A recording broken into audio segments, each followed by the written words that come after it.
Rousseau es un francés, él es del siglo XVIII, de los 1700. Él plantea en una obra muy famosa que se llamó El Contrato Social o El Pacto Social, ¿ya? Que del pueblo viene todo, de la gente. La voluntad general es la voluntad del pueblo. Y esta voluntad del pueblo, por lo general, tiende al bien común. Es decir, el deseo de la gente, de lo que quiere la gente, es lo que vamos a entender como el bien común. Si la gente quiere alimento, bueno, el Estado, las autoridades tienen que proveerle alimento, porque ese es el bien que están buscando para tener una mejor condición de vida. Siempre las personas, los colectivos, las sociedades van a tender a la búsqueda de su bien común, de buscar estar mejor como estábamos en el pasado. Y eso significa quizá tener viviendas más dignas, mejor alimentación, un mayor acceso a educación, un mayor acceso a salud, mejores garantías en cuanto a pensiones, qué sé yo, cualquier temática que pueda haber ahí. ¿Ya? Lo que también plantea es que la soberanía, es decir, el ejercicio de controlar el territorio, es base para construir un Estado. Es decir, una construcción en base a las leyes, no es útil si no hay gente que viva en ese territorio. No saco nada con gobernar un reino gigantesco si vivo solo. ¿Cómo voy a hacer que las leyes que se proponen para ese territorio se vivan? Tiene que haber gente. Y ahí está la importancia que tiene el rol de la soberanía, de la ciudadanía, de la gente que ejerce el acto de vivir en un espacio. ¿Ya? Ustedes probablemente habrán escuchado la expresión ejercer soberanía. En el fondo, que es cuando mandamos a gente a vivir a la zona extrema donde no vive nadie. Bueno, eso es ejercer soberanía. ¿Y qué significa eso? Que como vive gente ahí que es del país de Chile, del Estado chileno, se van a aplicar las leyes chilenas. Porque está dentro de los límites de mi país. Y yo estoy haciendo uso de esos límites colocando gente. ¿Ya? Entonces es fundamental el factor de las personas, del pueblo. ¿Ya? Y también va a ser la gente quien va a elegir a los gobernantes. Debe ser la gente quien escoja a la persona indicada que ellos creen para dirigir un país. No vale que en el fondo venga designada por un ser todopoderoso, por un Dios, sino que tiene que venir de la gente. O sea, yo, tú, nosotros como colectivo queremos que esta persona nos gobierne. Y lo elegimos, lo escogemos. De ahí viene la importancia de tener votaciones. ¿Ya? También, perdón, ahí, ¿ya? Y entonces establece que hay gobiernos de carácter republicano donde se vota. Por ejemplo, en la monarquía se puede votar. Yo puedo votar por un congreso, un parlamento que va a ser de contrapunto al rey. ¿Ya? Puedo votar también para aprobar las normas que propone el rey. En un sistema aristocrático también yo puedo escoger a la gente que creo que son los mejores. ¿Sí? No, pero en Corea, el presidente de Corea del Norte. Ese no sale de la presidencia. ¿Ah? Y qué viene quedando como el legado de la familia. Es que mira, es que en ese sistema es bastante interesante porque ellos en el fondo cada cierto tiempo tienen elecciones para ver si lo quieren mantener. Pero el punto es que cuando yo voto en contra tengo que colocar mi nombre, en el fondo si viera todo el aspecto secreto de la votación, y ese conocer quién votó en contra mío significa que en el fondo me van a buscar y me van a matar, así que yo prefiero votar a favor de él. Pero en el fondo siempre va quedando designado, por lo general hasta el momento ha ocurrido que va quedando como el heredero, en el fondo el hijo, primero fue el abuelo, vino el padre, el nieto, claro, en el fondo es como que fuese un rey que tiene un poder total. Ahí no existe esta idea de que el pueblo vote para elegir un congreso o gente que le haga un contrapeso al gobernante, eso no existe. ¿Ya? Y los sistemas democráticos como el que tenemos nosotros, porque nosotros escogemos escogemos la mayoría de autoridades, por ejemplo, al presidente, al alcalde, al senador, al diputado, hoy día escogemos gobernador regional, escogemos consejero regional, nosotros votamos por ellos y decimos, queremos que esta persona nos guíe porque sentimos que es la más idónea. ¿Ya? Y por último también plantea de que el poder viene del pueblo, el poder viene de la gente, porque la gente, la suma de los poderes de todas las personas hace un poder gigantesco. Y este poder gigantesco yo se lo voy a delegar, se lo voy a entregar al gobernante diciéndole, yo creo que tú eres el indicado, tú diriges el país y yo te voy a seguir. Pero así como te lo quito, como te lo doy, te lo puedo quitar. No es aquí como que te entrego el poder y tú haces lo que quieras, no. Si yo te entrego el poder es porque creo que tú vas a lograr llegar al bien común, al bien del colectivo. Si no lo logras, te voy a quitar el poder. Y es por eso que ocurren acciones como la que ocurrió en el estallido social del 2019. La gente le entregó el poder a una persona, en este caso era Piñera, para que gobernara por el bien de todos. Y se dio cuenta que él no lo hizo y lamentablemente pagó los platos rotos de muchos gobiernos previos que tampoco avanzaron hacia eso, porque tampoco es solamente culpa de él.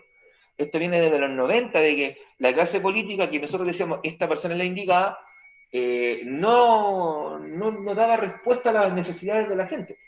Y la gente estaba más empobrecida, peor calidad de vida, peor salud, peor educación, peor seguridad social, y él pagó los platos rotos. Pero llegó un punto en el cual la gente dijo, no te entrego más el poder y lo quiero de vuelta por la mano.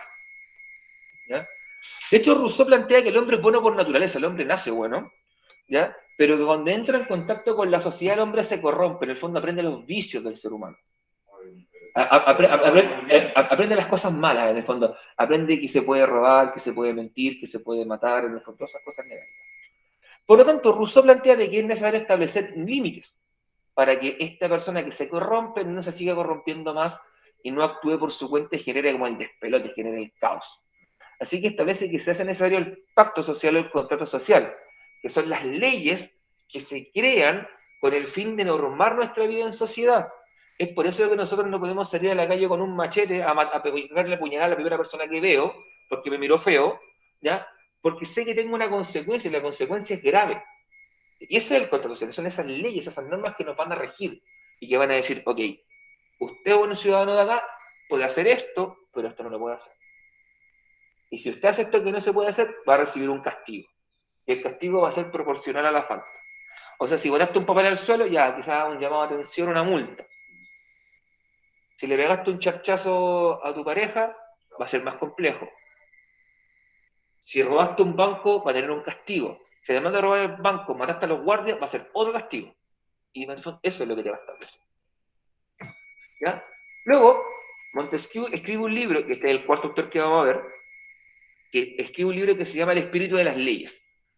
Lo que plantea, en palabras simples, pero dice que hay formas de gobernar.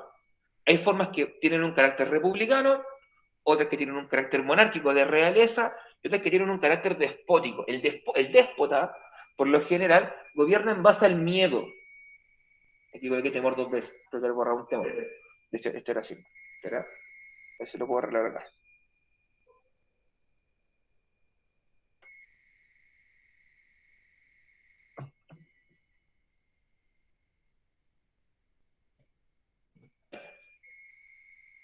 ¿Eh? Sí, porque me equivoqué, pero se entiende la idea. ¿Ya? El déspota gobierna en base al miedo. Es un tirano. Es como cuando gobernó Pinochet en Chile. Que la gente no decía nada por los primeros años por miedo a que te exiliaran, que te tenían desaparecido, te ejecutaran. Lo que pasa en Corea del Norte. Por miedo. Gobernamos por miedo. Y la gente acepta las normas del líder por miedo. Porque sabe que las consecuencias son ir a parar un campo de concentración, campo de trabajo forzado o la ejecución. El monarca, a su parte, gobierna en base a la diferencia, diciendo yo estoy por sobre el resto, pero hay un principio de honor de no aprovecharse de eso. Porque en sí la monarquía, o ser gobernado por un rey, no tiene por qué ser malo. El problema es cuando que el rey, el monarca, fácilmente se convierte en un déspota. Pero un rey que logra mantener la cabeza fría y mantener el equilibrio y no caerse a los extremos, puede gobernar de buena manera. De hecho, por algo las monarquías duraron milenios como forma de gobierno.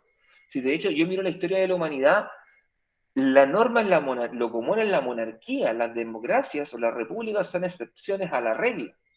¿Ya? Y por último llegamos a la forma republicana, que es la que tenemos en los países, la que tienen los países occidentales, y se basa en la igualdad. Todos somos iguales en libertad y en derechos, dice la Constitución chilena actual. Es decir, no importa que yo tenga un título universitario de profesor y ustedes tengan en séptimo octavo básico. No hay diferencia en el fondo al momento de ir a ejercer mi derecho ciudadano de ir a votar.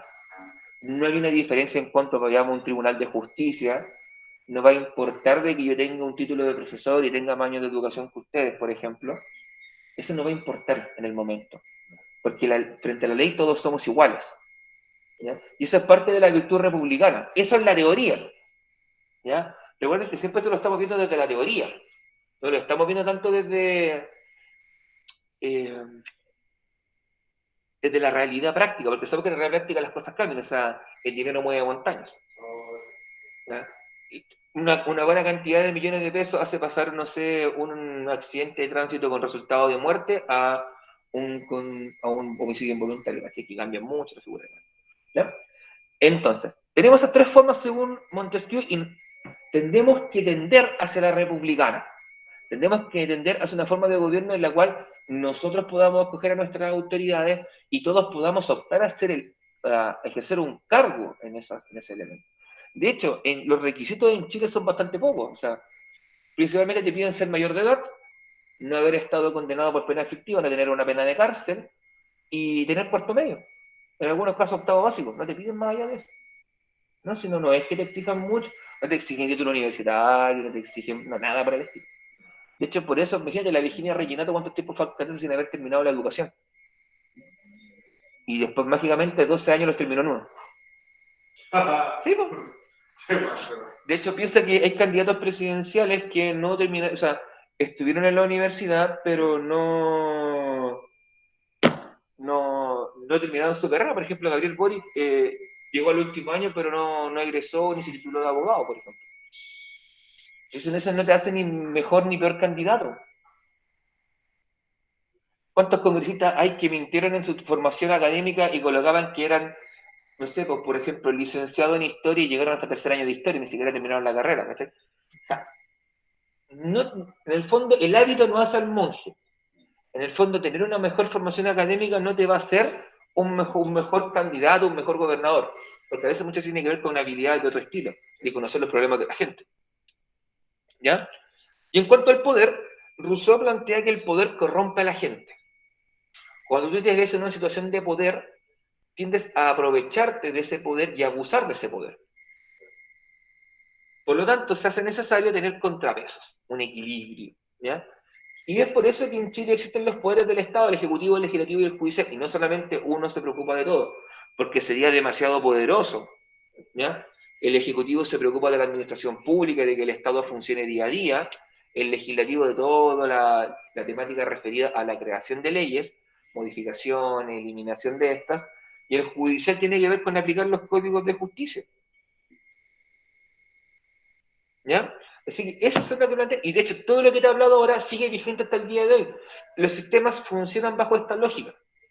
Nuestro sistema actual de elección de autoridades, nuestro sistema de gobierno, nuestras autoridades políticas y públicas funcionan bajo esta lógica.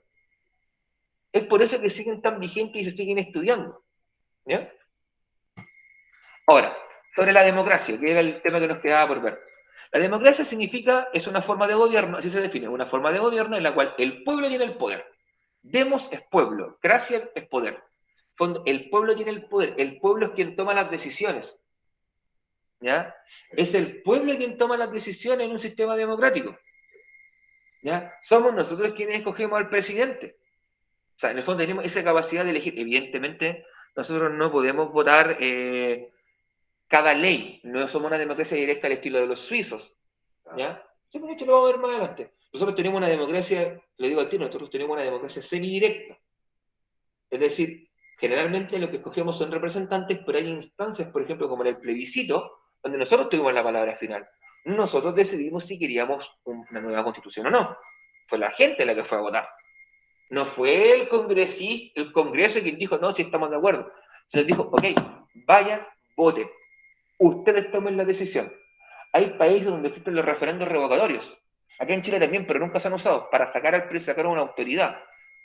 Cuando la situación no da para más, se puede pedir un referendo revocatorio para sacar al presidente, por ejemplo.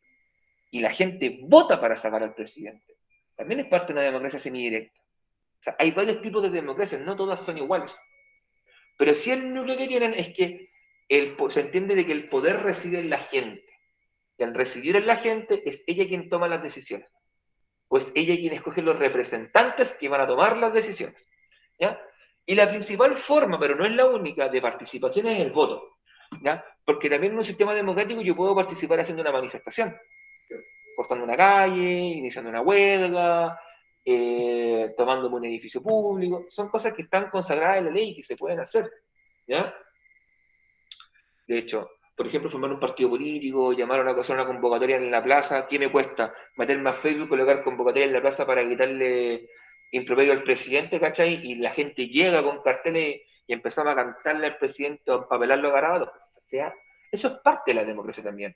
El que yo pueda, por ejemplo, quizá tener una columna de opinión en un diario, tener una página de internet donde pueda escribir lo que pienso frente a la actualidad, frente a la realidad, también es parte de la democracia, porque hay países donde eso no ocurre. En Corea del Norte no pasa, en China no pasa, en Turquía no pasa, en Turkmenistán no pasa, en Rusia también cuesta bastante que ocurra. De hecho, por eso son elementos que también caben dentro de la democracia, esta idea de la libertad de expresión. Por eso es que tanto se defiende la libertad de expresión, la libertad de prensa, la libertad de manifestación, la libertad de formar un partido político, una organización social. ¿Ya? De hecho, vamos a hablar rápidamente, antecedentes de la democracia. El origen está en Grecia, en Atenas. Los primeros que propusieron un sistema democrático fueron los atenienses. ¿Ya? Una democracia bien especial, porque era bien limitada.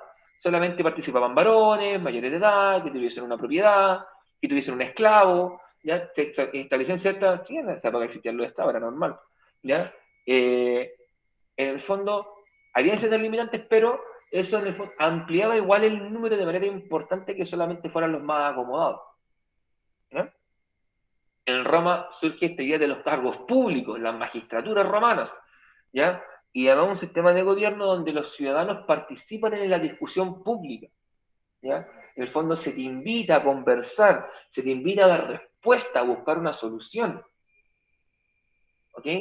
Luego vamos a tener en Inglaterra que surgen las primeras constituciones, de hecho.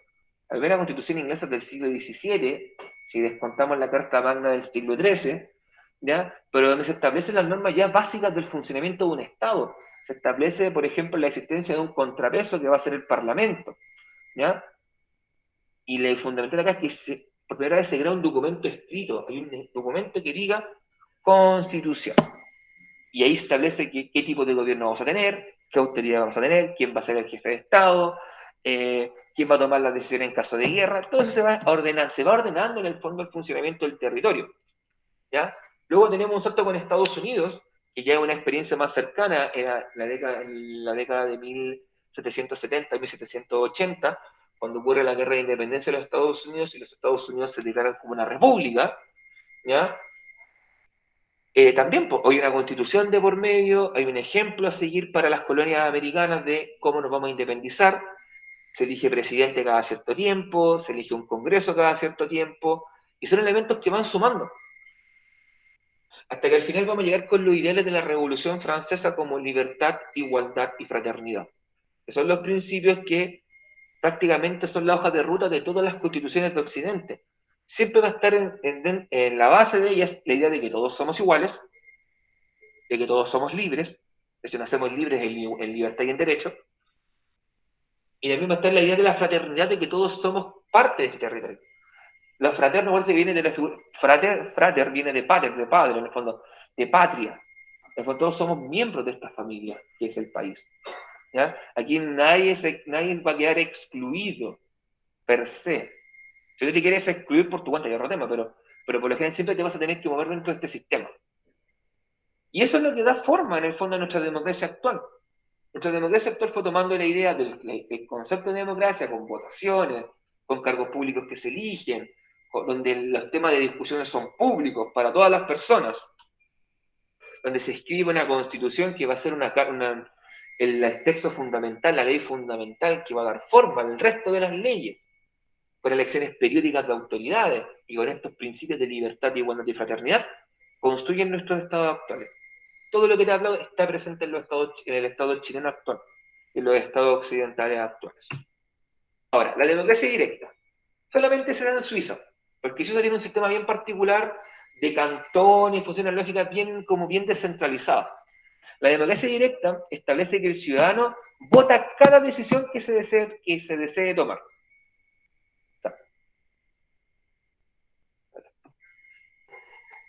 ¿Ya? Cada decisión que se quiera tomar la vota los ciudadanos. De hecho, en Suiza, cuando tienen que votar algo, se juntan en la plaza pública y van con un cartelito como uno que diga sí, no. así como con un ticket de una cruz, ponte, objeto, y votan así. ¡Pum! ¡Pum! Ya tanta gente a favor, tanta gente en contra, se aprueba o se rechaza. Así funciona.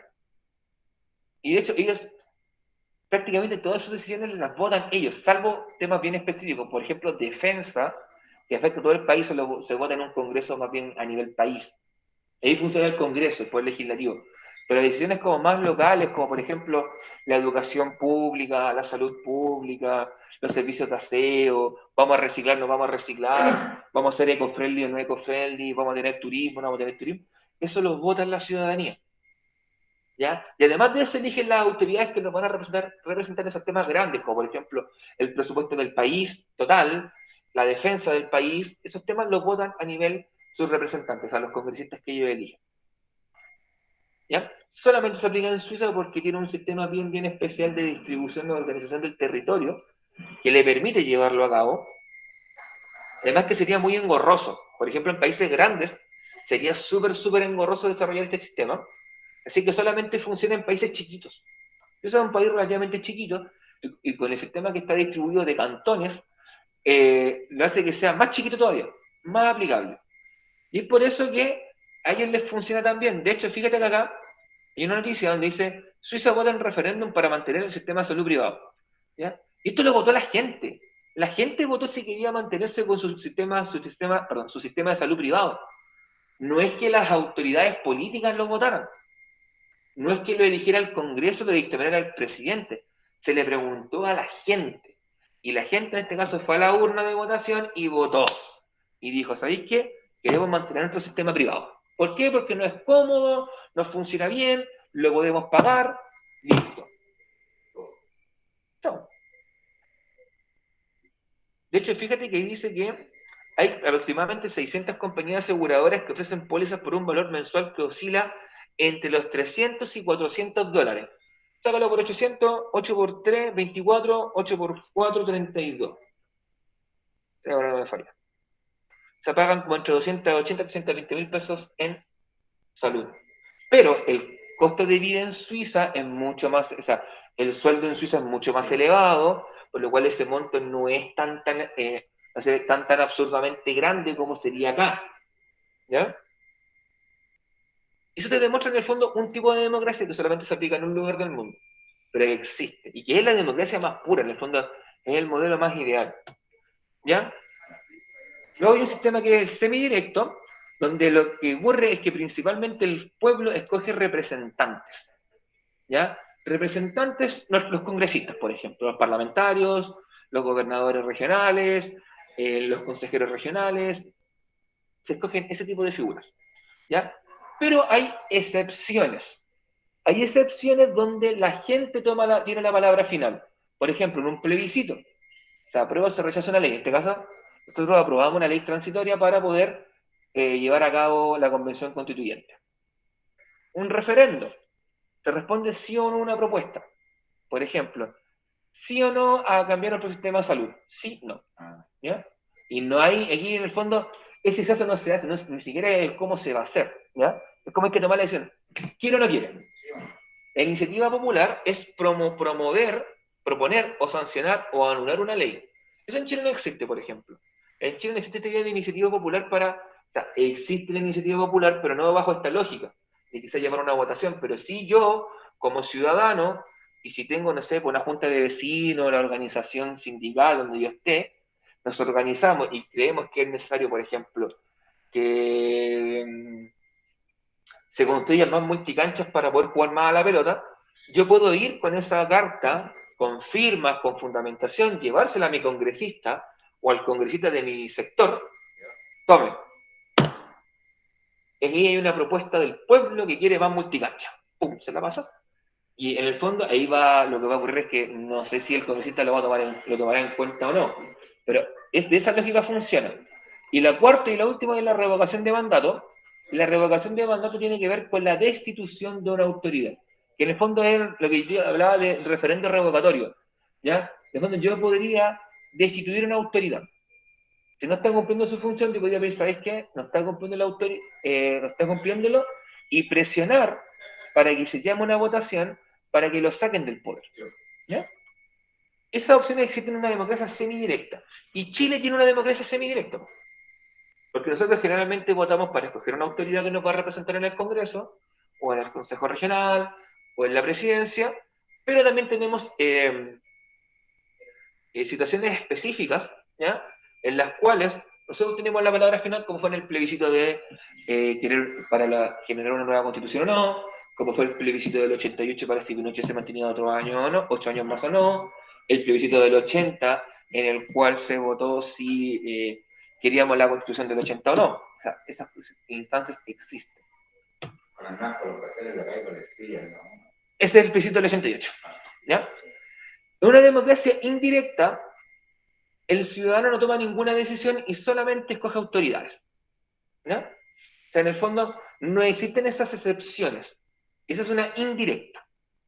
O sea, yo solamente escojo al representante que va a votar por mí. En el fondo, yo le voy a entregar el poder a él para que él me represente. ¿Ya? Y en el caso de una democracia líquida, es una democracia directa, donde toda decisión es tomada por el pueblo. Igual que una democracia directa.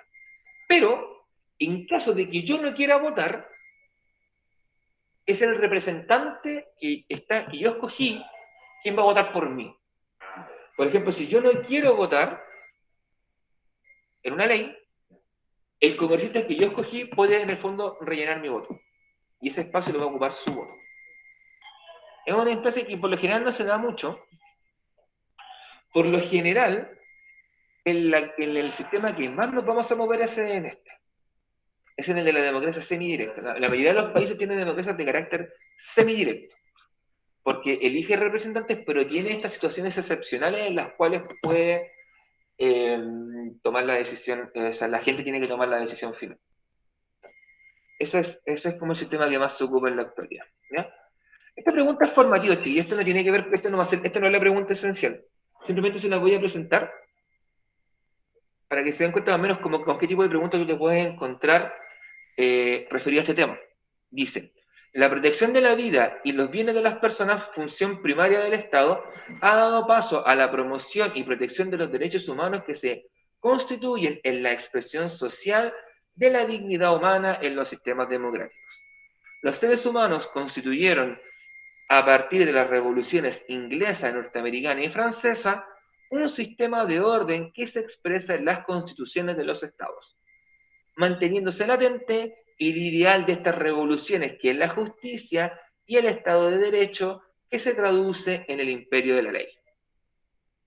Algunos estados nunca llegan al nivel de la justicia, otros avanzan más allá de la protección o seguridad ciudadana y el reconocimiento y protección de los derechos fundamentales. Esto es si no me equivoco, es un artículo que escribió un cientista político, Eduardo Bracamonte, y dice es política ciudadana y el reconocimiento de la protección de los derechos fundamentales, ¿ya? Política, Estado y Gobierno en revista número 10, Universidad Católica Bolivariana, año 2002. ¿Ya?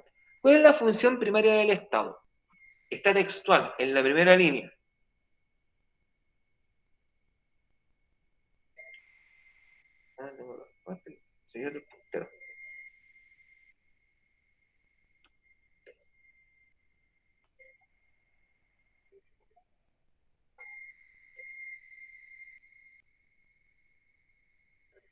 Ahí está. La protección de la vida y los bienes de las personas. Esa es la función primaria. Es protegernos, es proteger la vida. ¿Ya? ¿Y por qué se agregan los bienes? Porque hay un tema también con la propiedad. ¿Ya? Esto no es necesario notarlo, ¿ya? No, esto es más que nada para que se den una idea. ¿Por qué? ¿Por qué les coloqué esto? Porque en el fondo, fíjense que esto lo hablamos el día lunes con John Locke, cuando John Locke planteaba que había derechos fundamentales que el Estado tenía que proteger. La vida, la propiedad, aquí otro más, vida, propiedad, y no me acuerdo, o un tercero, ¿ya? Pero aquí hay dos de ellos. Los bienes son las propiedades, casas, nuestras vestimentas, teléfono móvil, todo aquello era nuestra propiedad, ¿ya? Y eso era lo que teníamos que proteger, y eso es lo que tiene que proteger el Estado. El fondo tiene que proteger a las personas, ¿ya? Que habitan en él. Y al proteger a las personas que habitan en él, también tiene que proteger aquello que le permite sobrevivir a la gente, lo que te permite vivir dignamente. ¿Sí? No es proteger las cosas por proteger las cosas, sino que es proteger las cosas porque estas tienen algún sentido. Bacán. ¿Ya? Es porque tienen que proteger aquello que me permita a mí vivir bien, ¿ya? Recuerden que aquí también está en juego la idea del bien común, del bienestar de las personas. Nosotros tenemos que desenvolvernos de una manera o vivir en un mundo que nos asegure el vivir bien. Así que ahí, por eso entra también el aspecto material, ¿ya? De los bienes.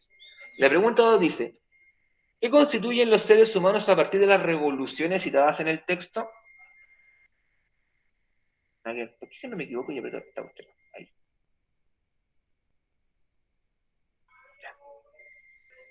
Las revoluciones citadas en el texto. Exacto, las revoluciones inglesa, norteamericana y francesa. ¿Ya? ¿Qué constituye un sistema de orden que se expresa en las constituciones de los estados? ¿Qué dice eso?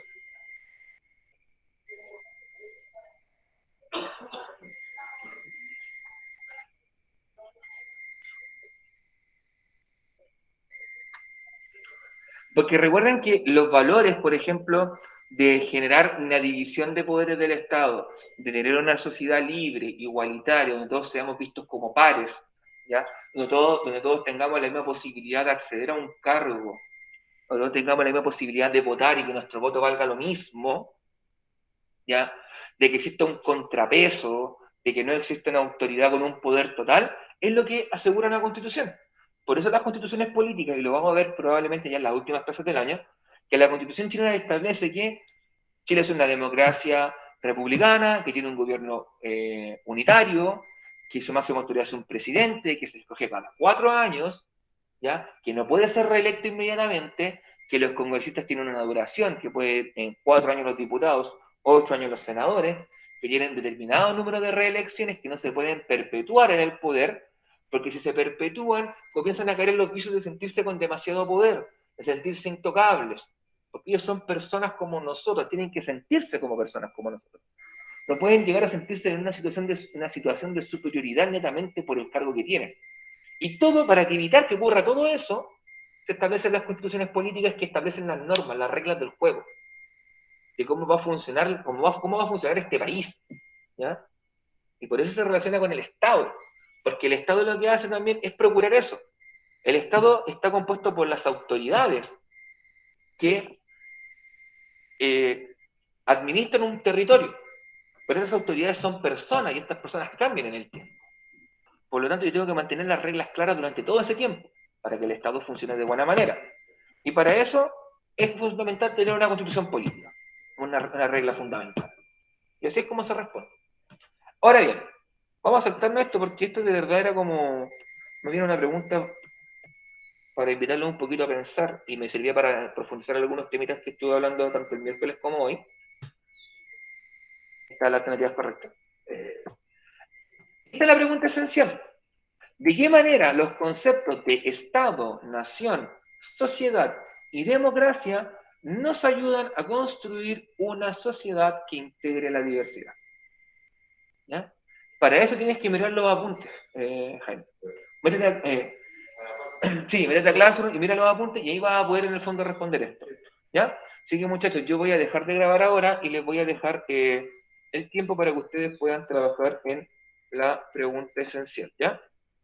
Voy a bajar la cámara un ratito porque voy a bajar la pantalla y voy a dejar de grabar.